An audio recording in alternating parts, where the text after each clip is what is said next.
حضرت آدم علیہ کا جب پتلا بنایا گیا مٹی سے تو اللہ تبارک و تعالیٰ نے جبریل امین کو حکم دیا کہ زمین سے مٹی لائی جائے. ٹھیک ہے. ایک بات ہمیشہ یاد رکھیں, یہ بڑی کمال کی بات ہے کہ ہم سب کی مٹی وہیں سے لی گئی ہے جہاں پر ہماری تدفین ہونی ہے. اچھا, انسان کی یعنی جہاں دفن ہونا ہے, جہاں قبر بنے گی, وہیں کی مٹی سے انسان کو بنایا گیا. ٹھیک ہے, یہ قدرت کا ایک بڑا خوبصورت اصول ہے.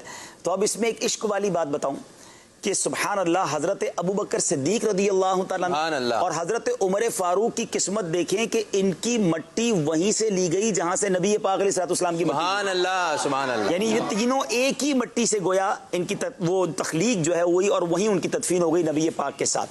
اللہ کرے ہماری مٹی بھی مدینے کی ہو اور ہمیں وہیں تدفین نصیب ہو. اچھا, اب آتے ہیں دوسری بات. لیکن جب حضرت آدم علیہ السلام کی مٹی لینے کے لیے جبریل امین آئے نا دنیا میں, تو انہوں نے جب مٹی کے لیے ایک مٹھی اٹھائی تو پوری زمین کی جو زمین کی اوپری پرت تھی, اوپری لیئر تھی مٹی کی, وہ رول ہو کے سمجھ لیں ان کے ہاتھ میں آ گئی.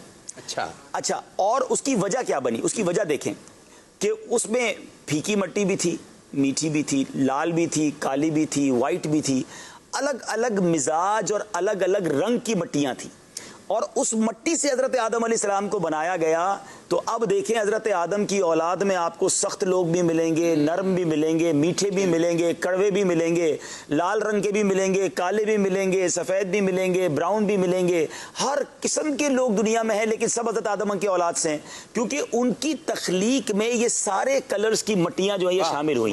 افریقہ کی مٹی بھی شامل ہوئی, یوں سمجھ لیں یورپ کی بھی شامل ہوئی, پاک و ہند کی, ایشیا کی بھی ہوئی, تاکہ ہر طرح کی اولاد آدم ہوئی. تیسری بات جو اور دلچسپ ہے, آدمی, ہاں آدمی, ہم آدم سے ہیں آدمی. ہاں اچھا, تیسری بات وہ یہ ہے کہ حضرت آدم علیہ السلام کا جب پتلا بنا لیا گیا اور اس میں روح ڈالی گئی, تو سب سے پہلے روح پہنچی ناک پر. اچھا, سر کی جانب سے روح داخل ہوئی, تو ناک پر جب پہنچی تو آپ کو آئی چھینک, اور جیسے ہی زبان پر روح آئی, یعنی ناک کے بعد زبان بولنے کے قابل ہوئی, تو پہلا لفظ جو آپ کی زبان سے نکلا وہ الحمدللہ نکلا. سبحان اللہ. چھینکنے کے بعد جو ہم الحمدللہ کہتے ہیں, حضرت آدم کا پہلا عمل اس دنیا میں چھینک تھا, اور آپ نے پہلا جملہ جو کہا وہ کہا الحمدللہ. اور کمال دیکھیں, جب کوئی الحمدللہ کہتا ہے تو ہم کیا کہتے ہیں جواب میں؟ یرحمک اللہ. لیکن حضرت آدم علیہ السلام نے جب الحمدللہ کہا تو اس وقت جواب دینے والا تو کوئی نہیں تھا, تو اللہ تبارک و تعالیٰ نے یرحمک اللہ. سبحان اللہ, سبحان اللہ. ٹھیک ہے. اچھا, پھر حضرت آدم علیہ السلام کا جب پتلا بن گیا نا, تو شیطان کو جب پتا چلا کہ اللہ تعالیٰ نے اپنا خلیفہ بنایا اور اب اس کو زمین پر بھیجا جائے گا اور اس کو یہ تعظیم دی جائے گی, تو نفرت میں شیطان نے اس پتلے پر تھوک دیا. اچھا, اب یہ جو اب مزے کی بات آپ کو بتاؤں, یہ ہمارے پیٹ پر جو ناف بنی ہوئی ہے نا, یہ ناف پہلے نہیں تھی. حضرت آدم علیہ السلام کے جسم پر ناف نہیں تھی, ناف مبارک نہیں تھی.